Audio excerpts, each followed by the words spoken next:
নমস্কার বন্ধুরা, আজকের ভিডিও আপনাদের জন্য ভীষণ আকর্ষণীয় হতে চলেছে। দেখুন, আপনারা যদি স্টক মার্কেটের মাধ্যমে টাকা ইনকাম করতে চান তাহলে এই ভিডিওতে আমি আপনাদের এমন একটি ফর্মুলা বলবো যা আপনাদের স্টক মার্কেট থেকে টাকা ইনকামের সুবর্ণ সুযোগ করে দেবে। স্টক মার্কেটে দুটি রাস্তা আছে। একটি রাস্তায় 90% মানুষ যায়, যাদের পিছনে সবসময় লস তারা করে। বাকি 10% মানুষ সেই পথে যায় যেখানে তারা স্টক মার্কেট থেকে টাকা ইনকাম করে। এই রাস্তা সম্পূর্ণভাবে তাদের চিন্তা ভাবনার উপর নির্ভর করে। যারা এটা বুঝে যায় তারা নিয়ম ফলো করে এই রাস্তায় চলতে থাকে।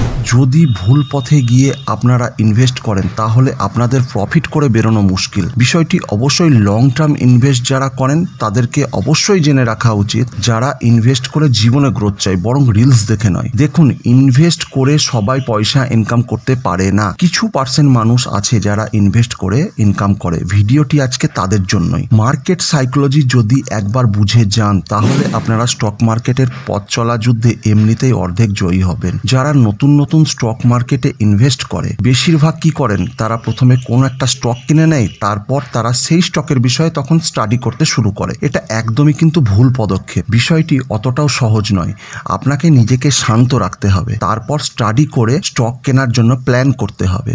যেমন ধরুন 2025-এ ইনভেস্ট করতে চাইছেন, যেখানে 5 বছর পরে মানে 2030-এ কোন কোম্পানি ভালো পারফর্ম করতে পারবে সে বিষয়ে স্টাডি করে তবেই বিনিয়োগ করা উচিত। আরও সহজ করে বোঝানোর জন্য বলবো, যেমন ধরুন গোল্ড নিয়ে অনেকেই প্রশ্ন করে, গোল্ডে ইনভেস্ট করা কি সঠিক হবে? কেন সবার মনে গোল্ডে ইনভেস্ট করার বিষয়ে প্রশ্ন আসছে? কারণ দেখুন, কয়েক বছর আগেকার কথা, গোল্ড 58,000 থেকে 60,000-এর মধ্যে ছিল। তখন বেশিরভাগ মানুষের মধ্যে গোল্ডে ইনভেস্টের প্রবণতা তেমন কিন্তু দেখা যায়নি। সেই গোল্ড এখন যেই 1 লাখ টাকার কাছাকাছি চলে এসেছে, তখনই গোল্ডে ইনভেস্টের কথা মাথায় আসছে সবার। কারণ গোল্ডের দাম দিন দিন তীব্র গতিতে বেড়ে চলেছে। 1 মাসের মধ্যে গোল্ডের দাম 7.50% বেড়েছে, যা 1 বছরের মধ্যে 30% রিটার্ন দিয়েছে।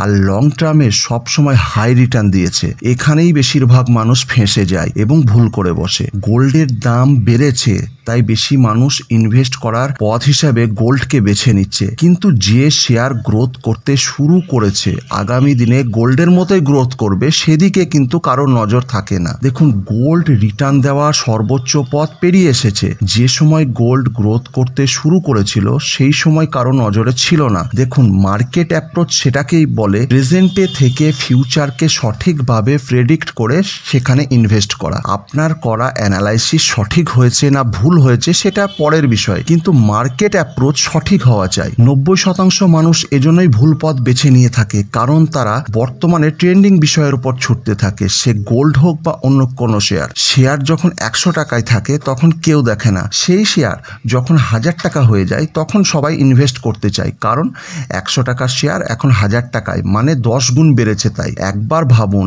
এই শেয়ার ম্যারাথন দৌড়ে অনেক পথ পেরিয়েছে। এখন আপনি সেই শেয়ারে টাকা ইনভেস্ট করে বলছেন আবার দৌড়াতে। কিভাবে দৌড়াবে? সে তো মার্কেট দৌড়ে ক্লান্ত। এটাই হচ্ছে গোল্ডেন রুল। আপনি বর্তমানে বসে ফিউচার প্রেডিক্ট করুন। ইনভেস্ট মার্কেটে কি কি হতে পারে?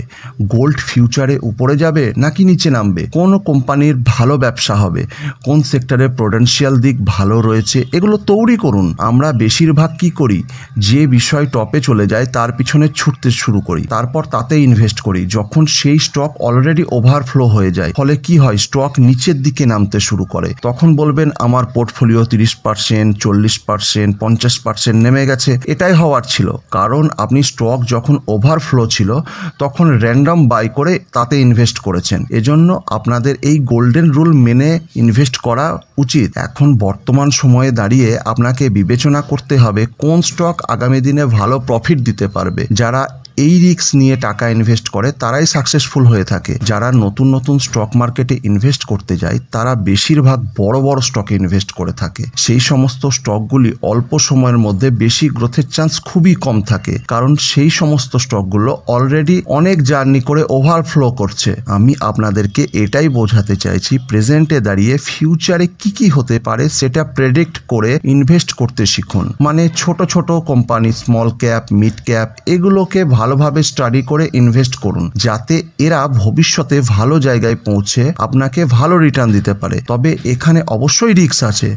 যদি আপনি রিস্ক নিতে ভয় পান তাহলে বলবো আপনার স্টক মার্কেটে ইনভেস্ট করতে আসার জার্নির পথটাই সম্পূর্ণ ভুল। কারণ রিটার্ন এবং রিস্ক এই দুটোই একই কয়েনের এপিট ওপিট। ইউনিভার্সাল রুল এটাই বলে, আপনি যদি রিটার্ন বেশি নিতে চান তাহলে আপনাকে রিস্কও বেশি নিতে হবে, আর যদি কম রিটার্ন নিতে চান তাহলে তাতে রিস্কও কম। আমি আপনাদেরকে লার্জ ক্যাপ নিয়ে এত বেশি বলছি, আপনাদেরকে এত কিছু শেখানোর জন্য বললাম, কারণ লার্জ ক্যাপের মাধ্যমে আপনারা শেয়ার মার্কেটের প্রাথমিক ধারণা পাবেন। লার্জ ক্যাপ যদি আপনারা ভালোভাবে শিখতে না পারেন তাহলে small cap, mid cap manage করতে পারবেন না, ইনভেস্ট করতে ভয় পাবেন। এজন্য ইনভেস্টের প্রথম থেকে large cap step by step শেখা এবং সেই সম্পর্কে জানা অবশ্যই প্রয়োজন। তাহলে স্টক মার্কেটে ইনভেস্ট করতে চাইলে পেন খাতা নিয়ে বসে ভালোভাবে সেই সব কোম্পানি বা সেক্টরগুলোকে 5 হোক 6 হোক লিস্ট করুন এবং স্টাডি করুন, যারা ভবিষ্যতে গ্রোথ করে ভালো রিটার্ন দিতে পারবে। যদি স্টেপ বাই স্টেপ এভাবে চলতে থাকেন তাহলে স্টক মার্কেটে সঠিক পথে এগোবেন। তথাকথিত কোনো স্টক দেখে বা কোনো ভিডিও দেখে কখনোই ইনভেস্ট করবেন না। প্রেজেন্টে থেকে ফিউচারকে বিচার করুন, সেই হিসাবে স্টকে ইনভেস্ট করুন। ইনভেস্ট করার পর সব স্টক যে আপনাকে সঠিক রিটার্ন দেবে সেটাও নয়, কিছু লসও থাকবে। স্টক মার্কেটে এভাবেই কাজ করে, কিন্তু তার মধ্যে থেকে কিছু স্টক আপনাকে এমন রিটার্ন দেবে যা আপনাদের যত লস আছে তা পূর্ণ করে প্রফিট কয়েক গুণ বাড়িয়ে তুলবে। যারা এভাবে স্টক মার্কেটে ইনভেস্ট করবে তারাই সঠিক পথে এগোবে। আর যারা কোনো নিয়ম ফলো না করে অন্ধকারে তীর চালানোর মতো স্টক কিনে যখন তখন ইনভেস্ট করবে তারা হতাশা এবং লস ছাড়া আর কিছুই পাবে না। ভিডিওটিতে দেওয়া তথ্য যদি আপনাদের ভালো লেগে থাকে তাহলে লাইক, শেয়ার করুন এবং কোনো বিষয়ে আরও জানার থাকলে কমেন্টে অবশ্যই জানান। ধন্যবাদ সকলকে, দেখা হবে পরের ভিডিওতে।